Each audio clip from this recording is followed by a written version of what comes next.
Hello, friends. Welcome to Heidi's Colorful Colorado. I'm your host, Heidi Ganal, a wife, mom of four, CU Regent, and the founder of Camp Bow Wow and the She Factor. With a passion for keeping the spirit of our state alive and well, I started this podcast to bring the people of Colorado together to celebrate the amazing state we call home. Come along on this journey with me as I travel across our old country roads in my vintage RV, interviewing folks that embody the true spirit of the Rocky Mountains. From the Front Range to the mile-high city to the Wild West of Southern Colorado, we'll celebrate the history, beauty, and Coloradans that make this place the colorful state it is. Each week, you'll meet people trailblazing the way for an even more colorful future for us all, making a huge difference along the way. Are you ready for a Rocky Mountain ride? Let's do this, Colorado. Welcome to Heidi's Colorful Colorado. We're here at the Broadmoor today for the leadership program of the Rockies Retreat, and I am so excited to have Rose Compagno here with me today. Emily, you're a Seattle girl, but we want to try and tie this to Colorado, and I think the best way to do that is tell people you used to be a Raiders cheerleader, which, I mean, this girl's wonderful, guys. Don't hold that against her. We love the Raiders because they always put us up for a good game against the Broncos, but... Well, Heidi, so I live in Seattle now, and I was born and raised in the Bay Area in Oakland. So I'm sorry, guys, that I do bleed silver and black. But I have to say, I love Colorado, and everyone is so warm and welcoming here. And last night when I arrived, the director of network engagement here, Stephanie Muth, had a gift for me. And she was like, Emily, welcome. Like, we're so excited to have you. And I was like, oh, my gosh. And in the bag was a Broncos jersey personalized with my last name. And I have to say that it was the funniest, weirdest gift I've ever gotten because I was like, I have to say thank you. I can't not express gratitude, but I was like, but I sort of hate it. We were cracking up. So the gratitude is there. I'm so excited to be here, and we have our friendly rivalry. And yes, go Raiders, but it's an honor to be here with you guys in Bronco country. So thanks for having me today. You also have a lot of fans here in Colorado. You're a Fox News host, and we watch you up on the big screen and think you're fantastic. So one of the companies that I run is called She Factor. And we encourage and inspire young 20-something women to do great things in their life and build a life they love. We have a big chapter here in Colorado, lots of She Factor young women in their 20s. I would love for you to talk a little bit about your journey and how you ended up, going with the Raiders and then becoming a Fox News host and after having a political science degree, right? Right. So thank you for that. And I think it seems circuitous, this route that I have been on, but it made sense to me at the time. Mm-hmm.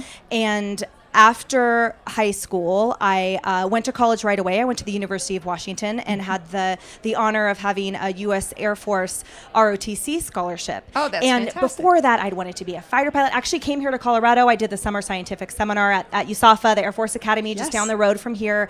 And, in my eyes, I was going to be a NASA test pilot, an astronaut, yes, even though I was horrible at math and, wasn't that good with heights, but nonetheless, that was my dream. And so I had Neil Armstrong on my wall and I knew everything about planes. And so I went to college under that ROTC scholarship under meteorology and quickly found out it wasn't right for me or quickly, appreciated that fact. But I loved ROTC. I just loved it. And so I stayed in it up until the commission date and ended up, I had the honor of going around, I sailed around the world on a study abroad program. Oh my goodness. And in exploring all of those countries, I felt and saw that there were two ways to help globally, to be a global citizen. Mm-hmm. And one, I thought, a micro sort of way, and one in a macro way. Mm-hmm. Micro way going insight and helping and volunteering and whatnot. Macro, to me, was using the education and the opportunities that I had afforded here in this country. And I saw through the immigration of my family to the United States, the opportunities that they had sought, frankly, the starvation and really bleak backgrounds they had fled from. And it made me want to honor them. All of my family, my father's hard work, my mother's situation to honor that education and that opportunity to be a good citizen. So I ended up going to law school and felt like that would be a way that I could help in this, idealistic way. Like, I'm going to make a big difference as an attorney. That too was a little idealistic. But during that time, I had been dancing since I was 3 years old. I was always interested in politics and international law. Mm-hmm. And so after law school, and I already started practicing law and then heard auditions was coming up for Raiders and was like, great, now that I'm an attorney, I have time because I didn't before as a student tried out and made it. And at that point, that was sort of the emergence of the expert analysis on air. And that was sort of the emergence of the paradigm that we see now that's so typical, where it's an anchor next to an expert providing this analysis that the viewers can depend on. So that's when I saw and thought that I wanted to be a legal analyst. And so after all those years with Raiders, then I cultivated those media contacts, and a small station gave me a shot. So I continued practicing law, was a federal attorney, and doing media on the side, providing bits of legal analysis. And then Fox News saw the reel, and so then I joined Fox. So that's sort of the like abridged version. But I will say that the common denominator was me pursuing passions mixed with opportunities, and not taking no's as a final answer. Like it may seem seamless in my description just now, but there were a million no's in all of those industries and all of those jobs or positions before there were yeses, and all you need is one yes to get through that door. So that's how I ended up here. What a fantastic message for young people. And especially right now, one of the things I notice is that for young men and women, it's almost paralyzing. There's so many choices. There's the internet, there's the gig economy, there's corporate jobs, there's entrepreneurship, which I love, and I think every young person should try it at least once. But I think one of the things that's really hard is for kids to really figure out what their passion is. And I love to tell them, it doesn't have to be one thing. You don't have to have one career. You can try lots of things and navigate towards, what age you are, what your passion is. If you're a mom, how do you, stay flexible in your career? And it sounds like you've done a really good job of that.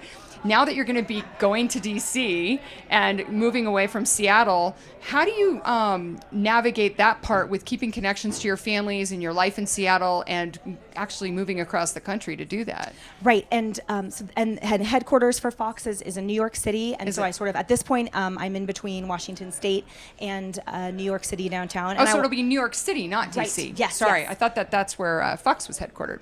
They have a bureau there, and they cover obviously politics there and whatnot.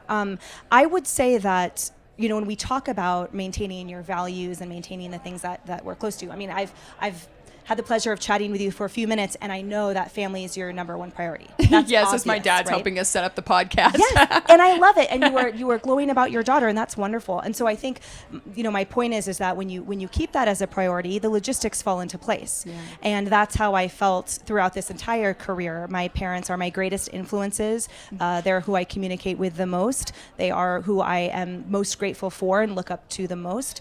And all of my family in that way. So I honor them with every moment that I try to not embarrass them, but also that connection, right? And so I think part of the values that my parents instilled in their children, which was in part following your dreams and pursuing opportunities, led them to see all of their kids fly the coop. And we were all living in different states and different area codes. And I saw that was hard for them to be away from us, but they were so proud at seeing us shine and seeing us fly. So the answer to your question is, I think what I already said, which is that, if you prioritize family and, of course, health first, then the logistics, those will fall into place. But as long as you're guiding by your set of values and your morals and what is right for your heart, right, making those decisions, not based on what you think you should do, then you will be okay.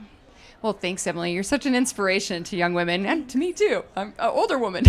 But I wanted to finish by asking you, how can people follow you or stay in touch with you in your career and watch you shine? Thank you so much. Well, on Instagram, I'm at Real Emily Compagno.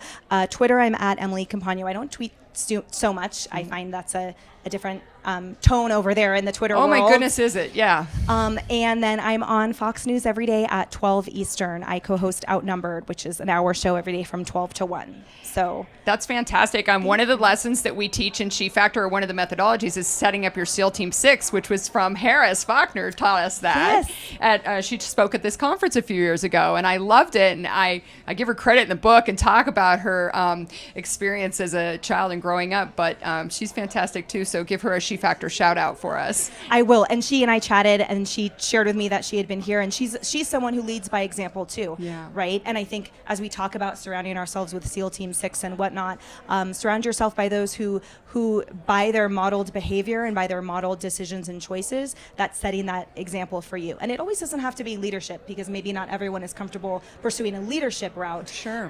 But it's modeling the healthy choices, and I think truth with oneself that leads leads to their success, that you can model that for anyone. Yeah, and I be think that's influential in that way. fantastic. Thank you, Heidi, for your time today. Thank you for talking to me about this. I'm so grateful to be included. Well, thanks for spending a few minutes with us, and welcome to Colorado. And hopefully, you'll get to wear your Broncos jersey somewhere, sometime. I don't know. Steph, I'm going to have to talk to you about why you did that. But usually when I lose a bet, which seems likely this season, but knock on wood, guys. Well, thank you for all you do and encouraging the young women of Colorado on this podcast. And we look forward to watching you grow in your career and knock it out of the park. Thank you. Thank you. Thank you for joining us today on Heidi's Colorful Colorado. If you enjoyed this conversation, don't forget to rate, review, and subscribe. And definitely follow me on Instagram to keep up with my latest adventures. In the meantime, happy trails from me, Heidi Ganahl.